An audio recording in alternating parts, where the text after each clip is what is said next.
Assalamualaikum warahmatullahi wabarakatuh. Halo pemirsa, kembali lagi di Women Channel Reaching Out to Public bersama saya Nazira Anindi. Hari ini kami akan menyajikan beberapa informasi menarik untuk Anda. Di antaranya Institut Pendidikan Tapanuli Selatan IPTS mengunjungi Universitas Muslim Nusantara UMN Al-Wasliyah guna melaksanakan benchmarking. Selanjutnya, Rektor Universitas Muslim Nusantara UMN Al-Wasliyah melakukan penandatanganan Memorandum of Understanding MOU dengan Sekolah Tinggi Ilmu Ekonomi Al-Wasliyah Sibolga. Dan yang terakhir, Ketua Umum Pengurus Besar Al-Jam'iyatul Wasliyah menghadiri pelantikan pengurus cabang Al-Wasliyah Kecamatan Hamparan Perak.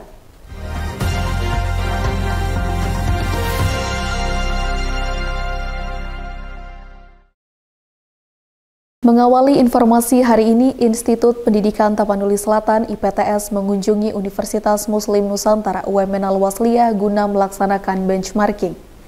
Benchmarking diadakan untuk melihat pengelolaan program studi pendidikan profesi guru PPG di UMN Al-Wasliyah. Universitas Muslim Nusantara UMN Al-Wasliyah mendapat kunjungan dari Institut Pendidikan Tapanuli Selatan IPTS. Kunjungan dalam bentuk benchmarking ini untuk melihat pengelolaan akademik, keuangan, IT, dan penjamin mutu di program studi pendidikan profesi guru PPG UMN Al-Wasliyah. Kegiatan benchmarking dilaksanakan di ruang rapat Salim Siregar, Kampus Arsyad Talib Lubis UMN Al-Wasliyah pada 21 Mei 2024. Rektor UMN Al-Wasliyah Bapak Dr. Haji Firmansyah MSI menyambut hangat peserta benchmarking. Ia mendukung penuh kegiatan ini dan diharapkan dengan adanya benchmarking dapat memajukan prodi PPG di kedua perguruan tinggi. Ketua Prodi PPG IPTS Dr. Fitriani Harhab SPDME menuturkan bahwa kunjungan ke UMN Al-Wasliyah dilaksanakan untuk melihat dan membandingkan pengelolaan PPG di UMN Al-Wasliyah terutama PPG Prajabatan. Ia juga menyebutkan bahwa IPTS telah menjadikan UMN Al-Wasliyah sebagai salah satu LPTK rujukan untuk mempelajari mengenai PPG. Kenapa kami memilih PPG UMN sebagai benchmarking untuk PPG Institut Pendidikan Tapanuli Selatan? Karena memang dari awal pendirian PPG di Institut Pendidikan Tapanuli Selatan kami sudah banyak belajar ke PPG UMN ini, karena memang sepengetahuan kami bahwa PPG UMN ini memang termasuk LPTK yang sudah lama berdiri dan pantas menjadi rujukan untuk kami. Sudah banyak yang kami diskusikan, mulai dari bagaimana pengelolaan akademik di PPG UMN ini, kemudian pengelolaan data dan informasi, kemudian pengelolaan keuangan, dan penjaminan mutu. Dan masih banyak lagi hal yang kami diskusikan menyangkut bagaimana pengembangan PPG di Institut Pendidikan Tapanuli Selatan, dan bisa kami contoh PPG di UMN ini. Harapan saya kolaborasinya tetap berlanjut karena memang sudah ada MOU antara Institut Pendidikan Tapanuli Selatan dengan UMN yang sudah ditandatangani oleh Rektor IPTS dan Rektor UMN. Kemudian kami lanjutkan MOA dengan antara Ketua Program Studi PPG IPTS dengan Ketua Program Studi UMN, dan ini merupakan implementasi dari MOU dan MOA tersebut. Dalam kesempatan ini, Sivitas Akademika PPG UMN Al-Wasliyah berkesempatan untuk memaparkan tentang pengelolaan PPG Prajabatan yang selama ini telah dilaksanakan di UMN Al-Wasliyah, seperti dalam bidang akademik, IT, keuangan, dan penjaminan mutu. Ketua Prodi PPG UMN Al-Wasliyah Ibu Nur Hafni Siregar SPDM Hum berharap agar kedepannya UMN Al-Wasliyah dan IPTS dapat berkolaborasi untuk membina hubungan kerjasama internasional. kedatangan dari Institut Pendidikan Tapanuli Selatan mengadakan benchmarking ke UMN Al-Wasliyah khusus untuk studi banding bagaimana pelaksanaan PPG di UMN Al-Wasliyah, khususnya PPG Prajabatan yang meliputi bagaimana pelaksanaan PPG Prajabatan, kemudian kurikulum, penjaminan mutu, dan learning management system. Nah, kebetulan UMN Al-Wasliyah telah lebih dahulu menjalankan PPG Prajabatan. Dalam hal ini IPTS sebagai penyelenggara PPG yang baru dan akan menyelenggarakan PPG Prajabatan, mereka datang untuk mencari tahu bagaimana pelaksanaan PPG Prajabatan supaya lebih siap jika nanti diamanahkan untuk melaksanakannya. Kerjasama kita dengan IPTS sudah sangat terjalin bagus sejak tahun-tahun sebelumnya. Saat ini kita sudah melaksanakan 3 implementasi. Mudah-mudahan ke depan kita bisa sama-sama secara tim membina hubungan kerja sama internasional keluar. Dari UMN Al-Wasliyah, Nazira Anindi Rifki Kusuma UMN Channel mengabarkan.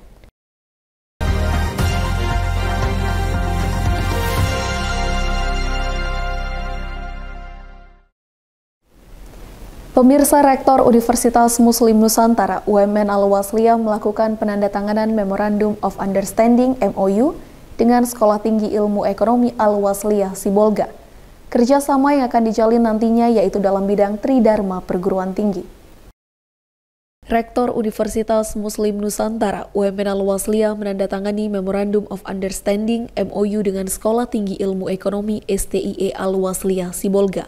Kegiatan ini dilaksanakan di ruang rapat Salim Siregar, Kampus Arsyad Talib Lubis UMN Al-Wasliyah pada 27 Mei 2024. Kerjasama yang akan dijalin yaitu dalam bidang Tridharma Perguruan Tinggi.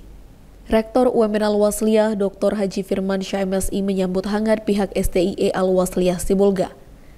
Ia berharap dengan adanya kerjasama ini, UMN Al-Wasliyah dan STIE Al-Wasliyah Sibolga dapat bersinergi dalam melaksanakan Tridharma Perguruan Tinggi guna memajukan kedua institusi. Pada kegiatan ini juga, STIE Al-Wasliyah Sibolga mengadakan kerjasama dengan Fakultas Ekonomi dan Bisnis UMN Al-Wasliyah yang dituangkan dalam bentuk Memorandum of Agreement MOA, dan dilanjutkan dengan penandatanganan Implementation Agreement antara Lembaga Penelitian dan Pengabdian kepada Masyarakat STIE Al-Wasliyah Sibolga dengan Lembaga Pengabdian Inovasi Masyarakat dan Lembaga Penelitian Publikasi Ilmiah UMN Al-Wasliyah serta antara Lembaga Penjaminan Mutu STIE Al-Wasliyah Sibolga dan Lembaga Penjaminan Mutu UMN Al-Wasliyah. Ketua STIE Al-Wasliyah Sibolga yang pada kesempatan ini diwakili oleh Kepala Lembaga Penjaminan Mutu Andrian Irsyan SEMM mengatakan bahwa saat ini telah ada beberapa agenda kerjasama yang akan dilaksanakan seperti pertukaran mahasiswa, kegiatan Merdeka Belajar Kampus Merdeka MBKM, penelitian dan pengabdian masyarakat, seminar, serta kuliah umum yang mana narasumber dan pesertanya berasal dari UMN Al-Wasliyah dan STIE Al-Wasliyah Sibolga. Yang pertama mungkin dalam bidang penelitian dan pengabdian kepada masyarakat. Artinya STIE Al-Wasliyah juga perlu banyak belajar kepada Universitas Muslim Nusantara Al-Wasliyah sama seperti yang disampaikan oleh Pak Rektor, karena STIE sendiri belum pernah memenangkan hibah pemula.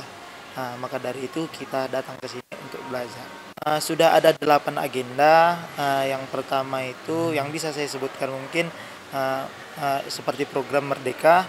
Mungkin ada pengiriman pelajar kalau UMN Al-Wasliyah mau menerima, karena tidak mungkin mengirim dari UMN atau universitas ke sekolah tinggi, yang adanya nanti sekolah tinggi nanti yang mengirim mahasiswanya untuk melaksanakan program kampus Merdeka ke sini. Selanjutnya mungkin penelitian bersama, dan juga nanti kita akan mengadakan workshop dan seminar yang mana nanti yang akan kita minta menjadi narasumbernya atau pematerinya dari Universitas Muslim Nusantara. Harapan kami dengan adanya kerjasama ini semakin terbukanya peluang untuk dosen-dosen, terbuka pikiran bagaimana pelaksanaan penelitian itu seharusnya, pengabdian itu seharusnya, karena seperti yang saya lihat bahwasanya STIE Al-Wasliyah itu perlu contoh, perlu cambuk, dan perlu dorongan untuk melaksanakan itu semua. Kepala Lembaga Kerjasama dan Praktik Magang LKPM UMN Al-Wasliyah Dr. Muhammad Hilman Fikri SHI SEMM berharap agar implementasi dari kerjasama ini dapat segera diwujudkan sehingga dapat berkontribusi untuk memajukan kedua perguruan tinggi. Kita baru saja melakukan MOU kerjasama dengan STIE Sibolga yang di dalamnya itu kita mencakup kepada beberapa aspek dari pendidikan, penelitian, pengabdian yang artinya yang terangkum di dalam Tridharma perguruan tinggi. Sehingga memang harapan kita STI Sibolga itu semakin bertumbuh juga bersama UMN Al-Wasliyah secara bersama. Dari semua aspek ini semuanya nanti dapat kita lanjutkan dengan kepada beberapa hal, misalnya joint research, kemudian kampus mengajar yang sekarang ini lagi juga aktif digalakkan oleh Kemenristek Dikti. Jadi harapan kita implementasi ke depan itu memang harus berbasis kepada Tridharma perguruan tinggi sesuai kepada MOU yang sudah kita lakukan. Nah, pada saat ini juga dilakukan forum group discussion ya Pak, iya, untuk implementasi dari kegiatan ini. Sebenarnya memang FGD ini adalah kita kan kalau mau menaikkan MOU itu harus ada implementasi langsung. Dan memang itu harus dimasukkan di dalam namanya Lakerma, Laporan Kerjasama Kemendikbudristek. Jadi harapan kita setelah ada MOU itu langsung ada implementasinya. Jadi FGD ini bukti atau salah satu evidence base lah sebenarnya, bahwasanya memang kita sudah melakukan MOU, turunannya ada implementasinya. Implementasi dari kerjasama ini yaitu diadakannya forum group discussion FGD mengenai peningkatan kapasitas perguruan tinggi dari aspek penelitian, pengabdian kepada masyarakat, dan penjaminan mutu. Setiap kepala lembaga di kedua perguruan tinggi diberikan kesempatan untuk memaparkan bagaimana pengelolaan yang telah dilaksanakan di perguruan tinggi masing-masing. Dari UMN Al-Wasliyah, tim UMN Channel mengabarkan.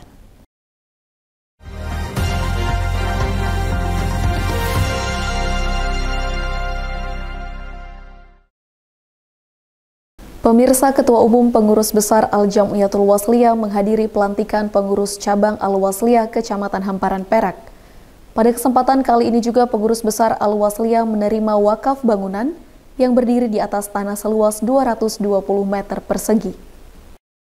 Ketua Umum Pengurus Besar Al-Jam'iyatul Wasliyah Dr. Kiai Haji Masyurul Khomis SHMM menghadiri pelantikan pengurus cabang PC Al-Wasliyah Kecamatan Hamparan Perak. Kegiatan ini diadakan di Sekolah Islam Terpadu Al-Wasliyah, Jalan Kelambir 5 Kebun, Gang Harapan 1 nomor 8, Kecamatan Hamparan Perak, Deli Serdang, Sumatera Utara pada 27 Mei 2024. Pada kegiatan ini, Haji Irwan Syah MA dilantik sebagai Ketua PC Al-Wasliyah Hamparan Perak masa bakti 2024-2029. Ia menyebutkan bahwa nantinya pengurus cabang Al-Wasliyah Hamparan Perak yang baru saja dilantik akan melaksanakan peningkatan dalam bidang keagamaan dan ekonomi. Selain itu, pihaknya juga akan menyebarluaskan Al-Wasliyah di tengah-tengah masyarakat Kecamatan Hamparan Perak. Hadir dari pimpinan besar Al-Wasliyah untuk Hamparan Perak. Jadi alhamdulillahnya yang sulit terjadi, tapi hari ini Hamparan Perak terjadi. Sehingga kami berupaya dan berusaha untuk melaksanakan kegiatan-kegiatan program yang kami lakukan itu tidak terlepas daripada terutama sekali peningkatan daripada keagamaan. Selanjutnya yang kedua baru berupaya di dalam pengkoordinasian ekonomi, sehingga upaya ini nanti apa yang disampaikan oleh PB Al-Wasliyah dapat kita sambut dengan baik di kecamatan.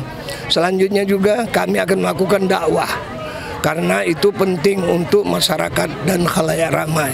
Sekaligus yang paling utama kita kejar adalah pengembangan Al-Wasliyah di ranting-ranting.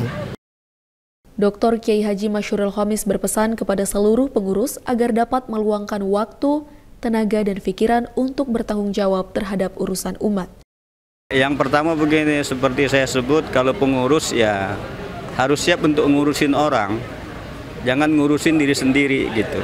Nah artinya ketika kita diberikan amanah sebagai pengurus, maka salah satu yang menjadi tugas kita adalah bagilah waktu kita, berbagilah pikiran kita dari sekian waktu yang ada untuk tanggung jawab keumatan itu. Nah itu baru namanya kita pengurus.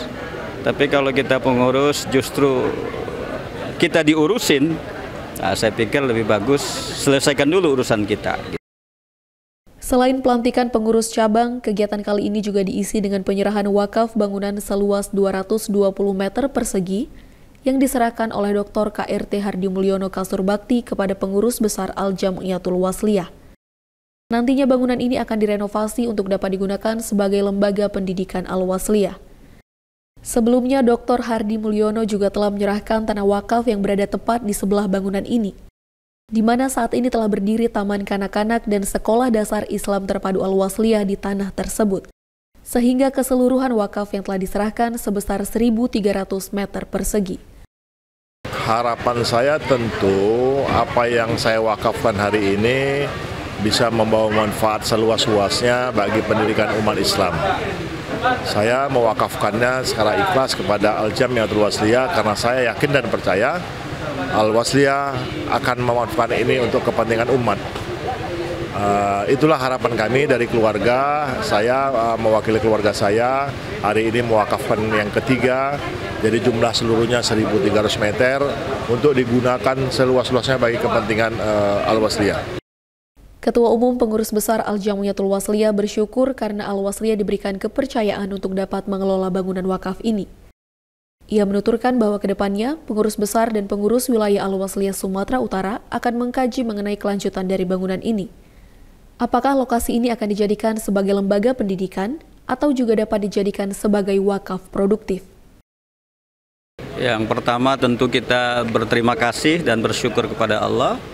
Hari ini kita diberikan amanah lagi untuk mengelola aset lebih kurang 220 meter ya dari Pak Dr. Hardi Mulyono. Tentu kami berterima kasih dan untuk kedepannya tentunya kita akan melakukan kajian apakah memang lokasi ini akan dibuat lembaga pendidikan sebagaimana kelanjutan ini, atau mungkin tidak hanya lokasi pendidikan, tapi bisa kita manfaatkan menjadi wakaf produktif. Wakaf produktif itu status tetap wakaf, tapi pengelolaannya sudah berkolaborasi dengan lembaga atau perusahaan yang mau memproduktifkannya. Bisa saja dalam bentuk-bentuk yang tidak menyalahi aturan tentunya. Kenapa ini kita lakukan? Karena kita kepengen duniawinya dapat, ukhrawinya dapat. Bagi yang berwakaf, alhamdulillah luar biasa pahalanya, ujrohnya.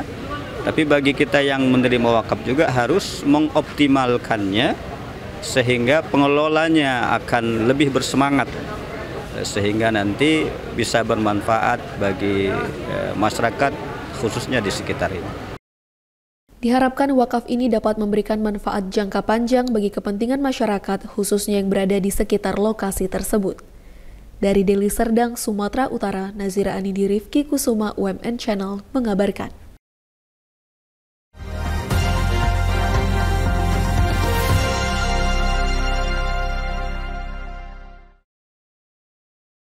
Informasi tadi sekaligus mengakhiri jumpa kita pada hari ini. Saya Nazira Anindi beserta seluruh kerabat kerja yang bertugas pamit undur diri. Wassalamualaikum warahmatullahi wabarakatuh dan sampai jumpa.